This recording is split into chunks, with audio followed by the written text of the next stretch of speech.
Programme है, ये बात ध्यान में रखिएगा। पहला क्वेश्चन आपका स्प्रेडशीट एप्लीकेशन क्या है? प्रोग्राम है। समझिएगा। आज जब भी कोई आपसे पूछा MS एक्सेल कैसा प्रोग्राम है, जैसे आप समझिएगा पूछने की फोटोशॉप क्या होता है, फोटोशॉप का प्रयोग किस लिए करते हैं? तो फोटोशॉप का प्रयोग किस लिए करते हैं आप? बहुत से फोटो एडिटिंग करने के लिए। MS वर्ड का प्रयोग किस लिए करते हैं आप? हाँ, रिज्यूम बनाने के लिए, डॉक्यूमेंट्री करने के लिए करते हैं ना। जैसे क्वेश्चन पेपर बनाना है, रिज्यूम बनाना है, बायोडेटा बनाना है, मुकदमा वाला लिखना है, तो कहाँ लिखेंगे आप?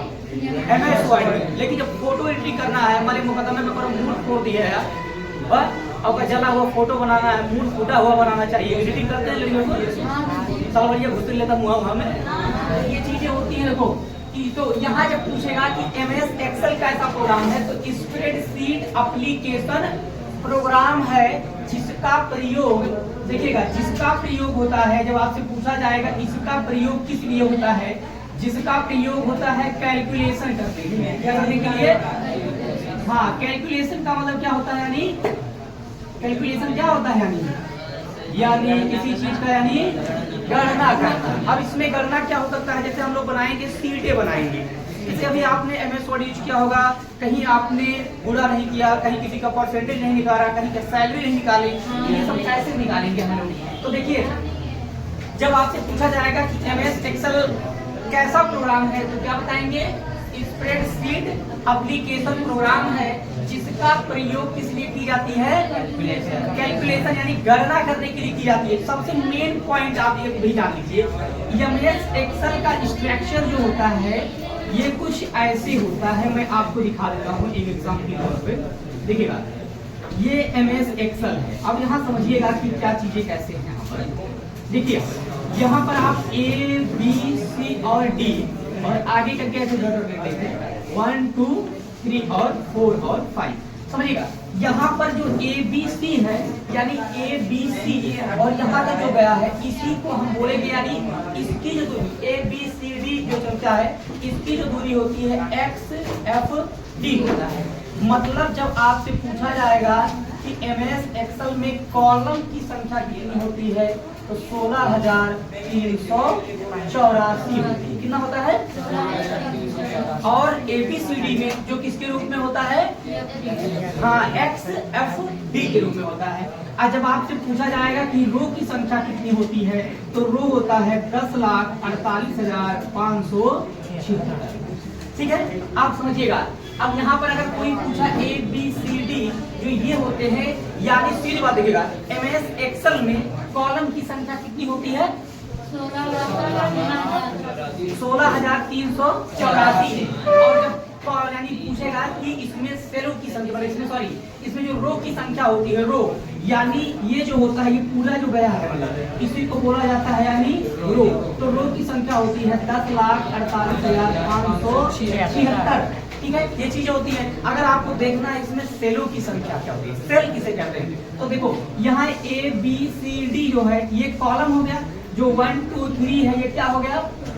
यानी रो हो गया। जो एक बॉक्स है, तो एक बॉक्स को क्या बोला जाता है? यानी सेल बोला जाता है। क्या बोलते हैं? सेल। सेल इसको बोला जाता है। देखिएगा, अब आप क्या करेंगे, जब भी अगर आपको सेल जानना है तो यहाँ पर 16,384 गुणे 10,48,576 का क्या करा देंगे आप? पूरा करा देंगे। इसमें टोटल आपका आ जाएगा कि कितने सेल होते हैं। तो समझिए, अगर आपसे कोई पूछा कि MS एक्सेल क्या है, तो कौन सा प्रोग्राम है? स्प्रेडशीट एप्लीकेशन प्रोग्राम है। देखिए, स्प्रेडशीट, अगर कोई किसी का क्वेश्चन आता है कि MS एक्सेल में क्या कैलकुलेशन किया जा सकता है, तो ट्रू यानी कर सकते हैं। अब देखिए, जिसका प्रयोग कैलकुलेशन करने के लिए किया जाता है, इसमें अलग अलग प्रकार के शीट्स, जैसे हम लोग क्या होता है इसमें शीट बनाते हैं।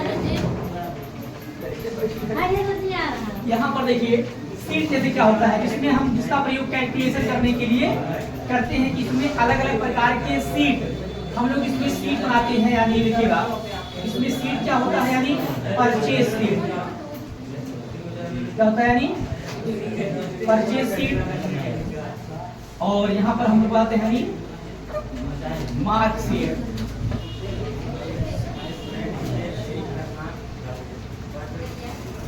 अटेंडेंस सीट और बैंक पासबुक शीट, ठीक है। और यहाँ पर लाइब्रेरी शीट,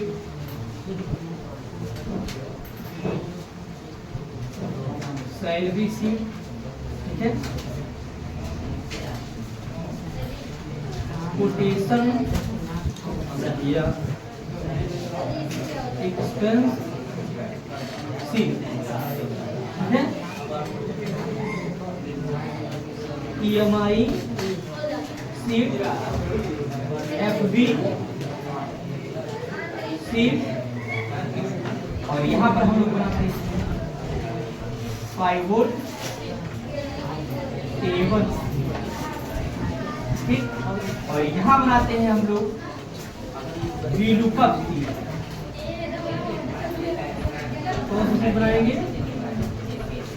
देखिए चीज है, MS एक्सेल में क्या होता है, एक्सेल में कुछ चीजें आप समझिएगा। VLOOKUP और HLOOKUP क्या होता है? VLOOKUP में ये होता है, जैसे मान लीजिए आपके पास 1000 डाटा है, 1000 का मतलब 1000 लोगों का नाम उसमें है, और उसी में विकास मान लीजिए 40 चीज विकास, तो उसमें किसी एक विकास का खोजना, जिसके पिता का नाम राम बुद्ध हो, तो कैसे खोजेंगे आप? तो उसके लिए हम कौन सी मतलब क्या यूज करेंगे? VLOOKUP करते हैं। उसका क्या करेंगे?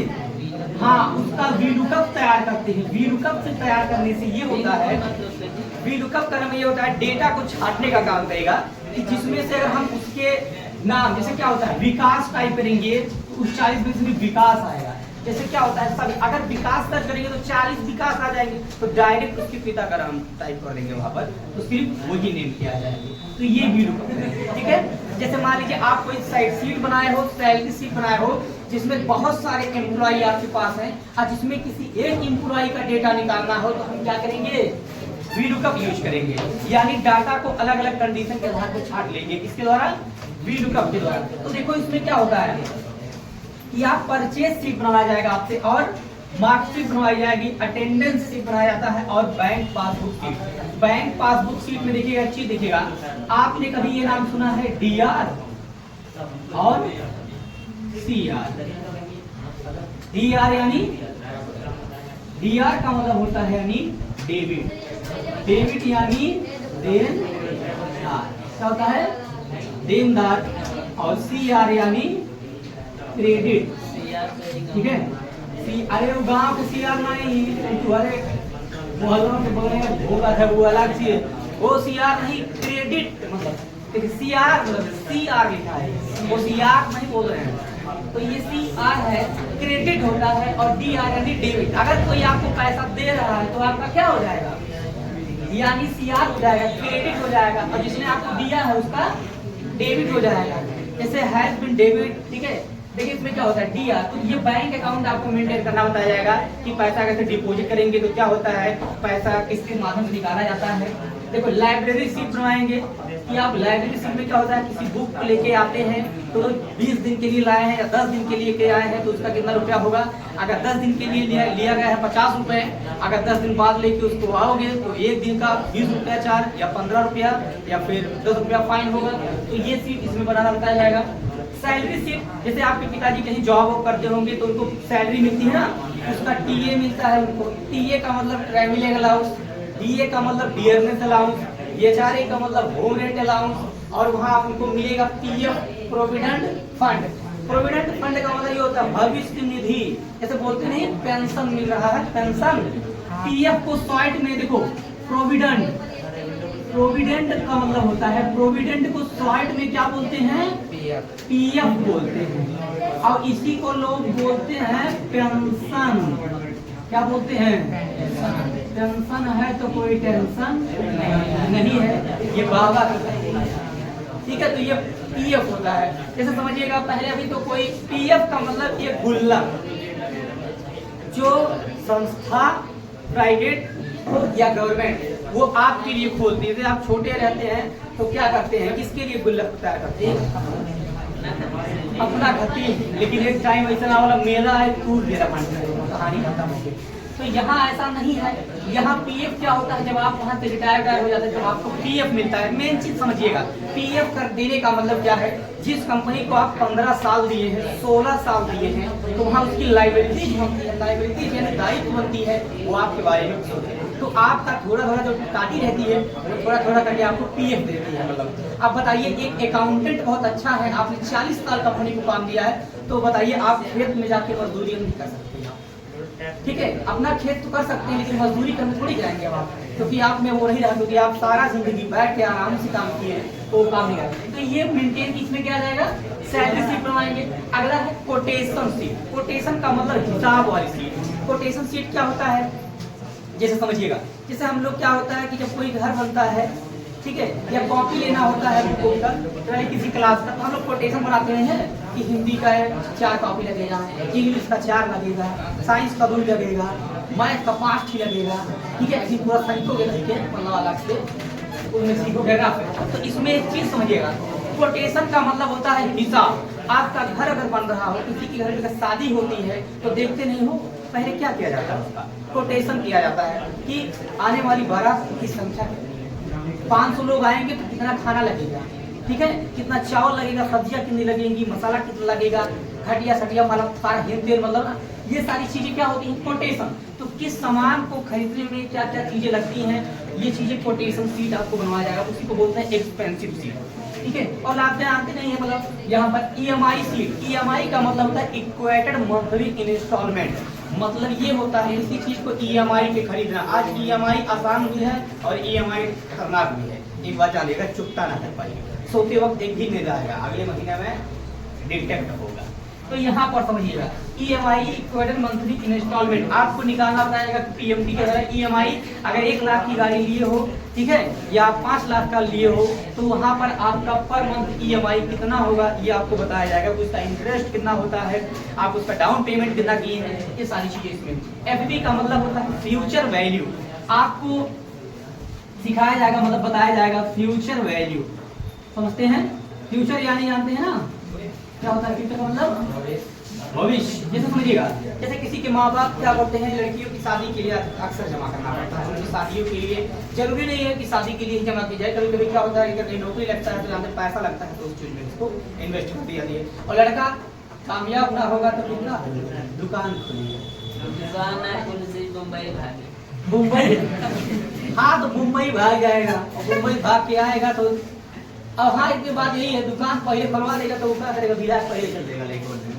तो यहाँ पर ये होता है ना, एफडी का मतलब फ्यूचर वैल्यू। अब इसमें आरडी अमाउंट जमा किया जाता है, क्या जमा किया जाता है, यानी आरडी अमाउंट। आरडी अमाउंट का मतलब होता है रिकरिंग डिपॉजिट, आवर्ती जमा, आरडी अमाउंट यहाँ पर आवर्ती जमा की जाती है। तो आप अगर 1 साल जमा करते हैं, ठीक है, तो 2 साल, ठीक है, या 1.5 साल में 18 मंथ बाद कितना आपको मिलेगा, ये सारी चीजें आपको इसमें बताया जाएगा। एफडी फाइबो टेबल में होता है कि बार बार किस चीज को परचेज कर रहे हो, सेल कर रहे हो, तो कितने लोगों ने, एक गांव के लोग कितना परचेज किए, सेल के लिए गए, तो ये चीजें।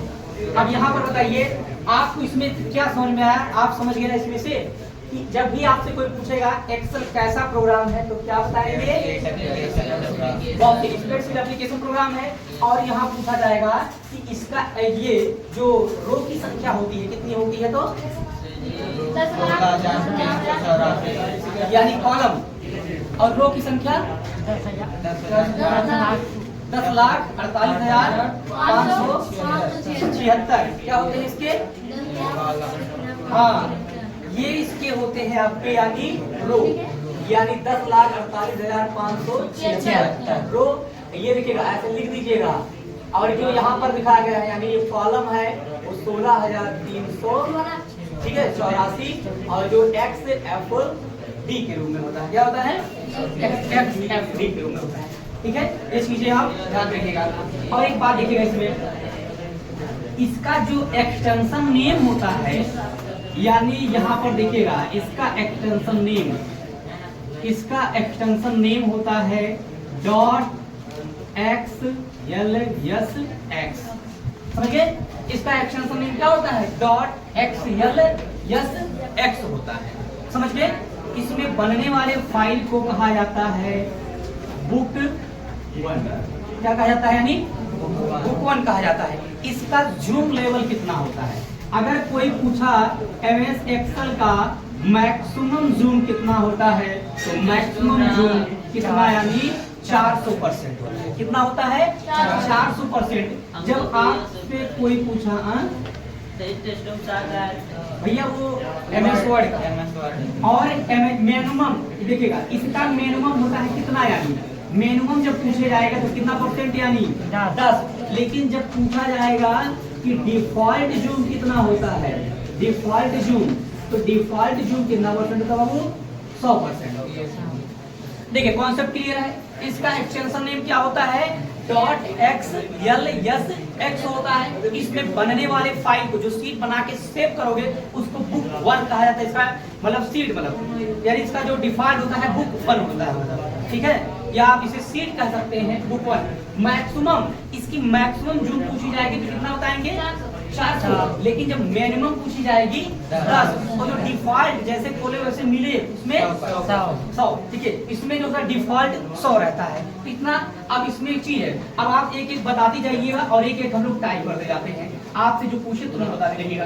जैसे अगर इसमें पूछेगा MS एक्सेल में रो की संख्या कितनी, तो 10,48,576 और कॉलम कितने होते हैं? 84, जो XFD के रूप में होते हैं। क्यों? ये हो गया। अगर आपसे पूछा, ठीक है, और यहाँ पर लिखिएगा ये, ठीक है, 84। अगर आपसे पूछा गया यहाँ पर कि MS एक्सेल जो होता है मैक्सिमम जूम, ठीक है, मैक्सिमम जूम कितना होगा, यानी 400%। लेकिन जब आपसे पूछा जाएगा मिनिमम जूम कितना होता है, 10। हाँ, तो मिनिमम जूम होता है यानी कितना परसेंट? 10। लेकिन जब आपसे पूछा जाएगा कि डिफॉल्ट जूम कितना होता है, 100%। डिफॉल्ट जूम आपका होता है यानी 100%। एक बात ये भी है और भी जान लीजिए, एक्सेल जो होता है एक बार में MS एक्सेल में कितने सीटें इंसर्ट की जा सकती हैं, तो वो हो सकती हैं, देखिए होती है यानी 255। कितनी सीटें, यानी 255 सीटें एक बार में मंगा सकते हैं। एक बात देख लीजिएगा।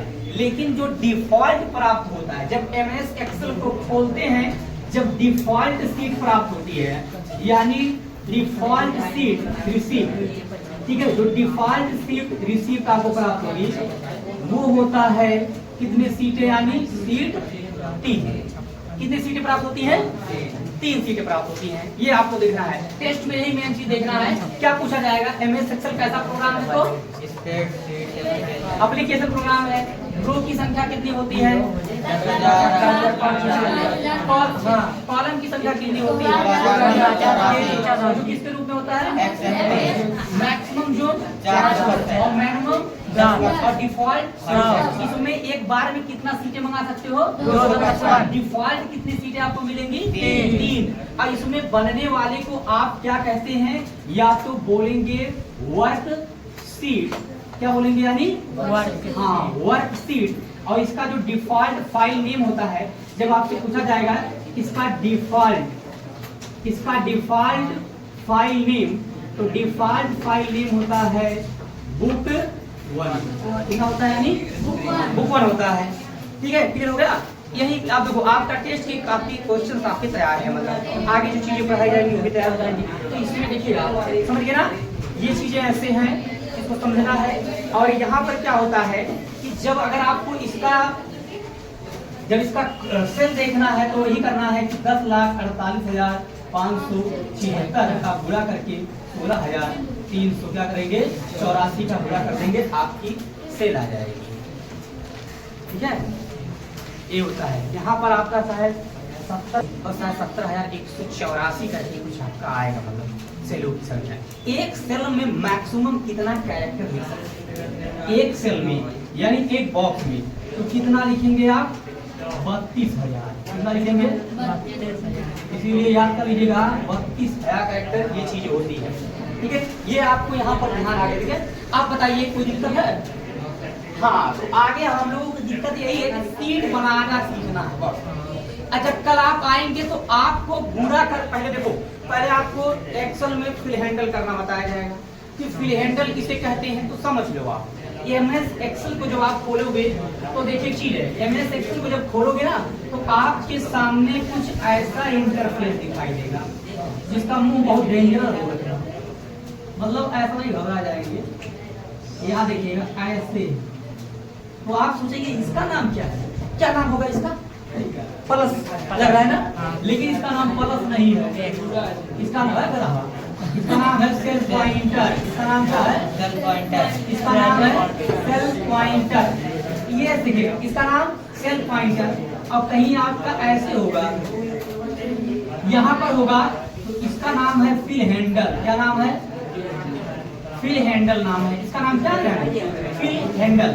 और यहाँ पर जो कभी ऐसे अगर आपको क्लिक करके मिल गया ऐसे एरो, ये चारों तरफ से एरो, तो इसका नाम होता है यानी बॉर्डर कंट्रोल। क्या नाम होता है, हाँ बॉर्डर कंट्रोल। समझिएगा ये जो चीजें होती हैं, ठीक है। ये बॉर्डर कंट्रोल, इसमें देखो अगर आप चाहते हैं अपने हिसाब से सेल सेलेक्ट करें तो उसको किसके साथ सेलेक्ट करना पड़ेगा, कंट्रोल के साथ। CTRL जहां जहां क्लिक करोगे वहां वहां सेलेक्ट हो जाएगा। और एक बात ये भी है, बहुत ध्यान से पढ़िएगा, जरूरी नहीं कि खींचना, आपको लैब में सारी चीजें बताई जाएंगी, परसेंटेज कैसे लगाएंगे, परसेंटेज कैसे निकालेंगे, पूरा करेंगे। जैसे देखिएगा अगर आपसे पूछ लिया गया कि यहाँ इसका 15% निकालिए, तो बताओ कैसे निकालिए, 11,500 का 15% कितना, ठीक है, कितना निकालिए बताइए। मेन चीज है लैब तो सबको करने आता है, लेकिन अगर आपको कॉपी पे भी करने आ रहा है तो लैब तो कर ही सकते हैं। मेन चीज यहाँ भी आना चाहिए। हाँ तो करके दिखाइए।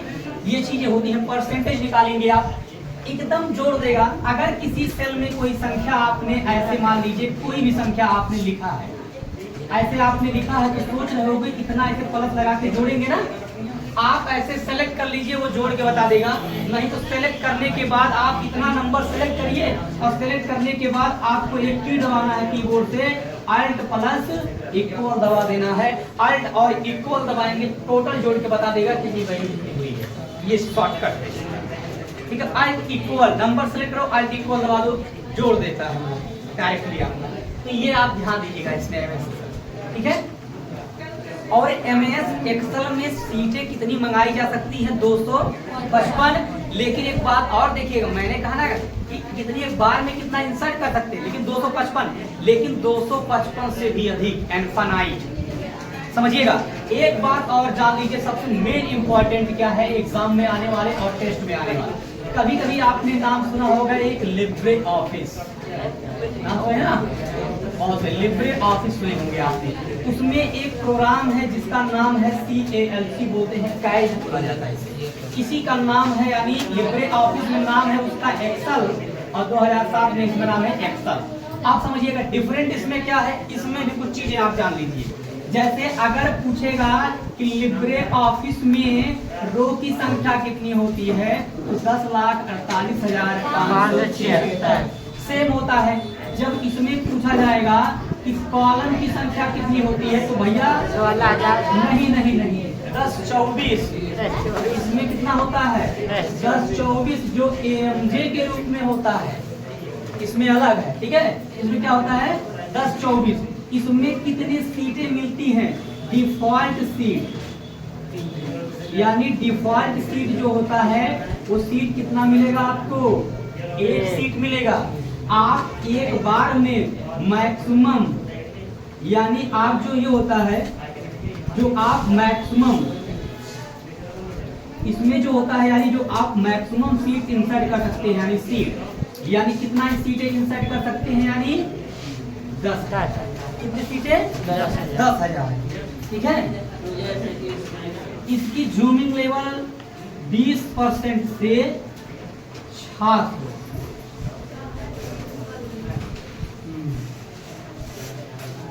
समझ गए।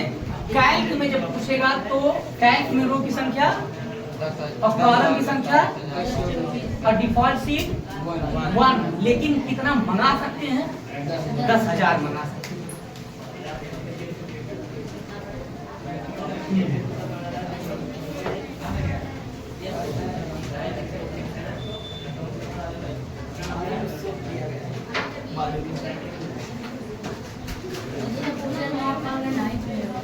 ये ना रुके मतलब साफ है जी हो बच्ची को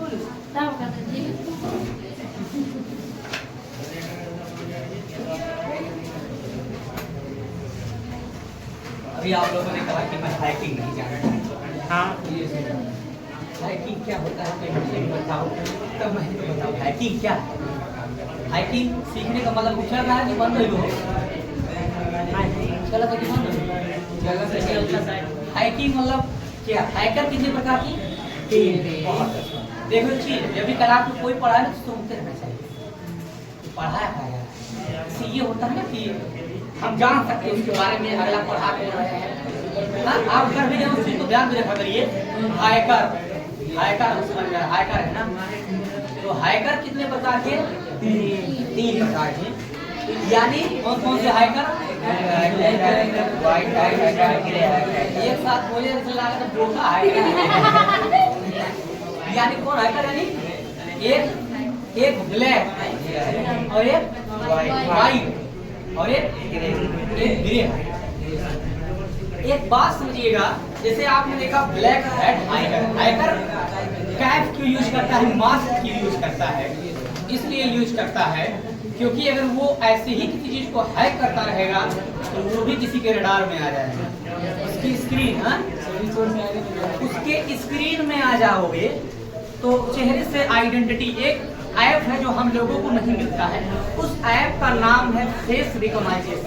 ठीक है, फेस रिकॉग्निशन में आप क्या करेंगे, आपका फेस अपलोड कर दिया जाएगा, ये गवर्नमेंट द्वारा दी जाती है, तो आपके बारे में बता देगा कि आहार अकाउंट कहाँ है, SBI में है, PNB है, ICICI बैंक में, IDFC में है, HDFC में है, तो ये आपका अकाउंट कहाँ है ये भी बता देगा, और आपका सोशल मीडिया में कहाँ कहाँ अकाउंट है ये भी बता देगा। इंस्टाग्राम चलाते हो, फेसबुक चलाते हो, ट्विटर चलाते हो, सब बता देगा आपका।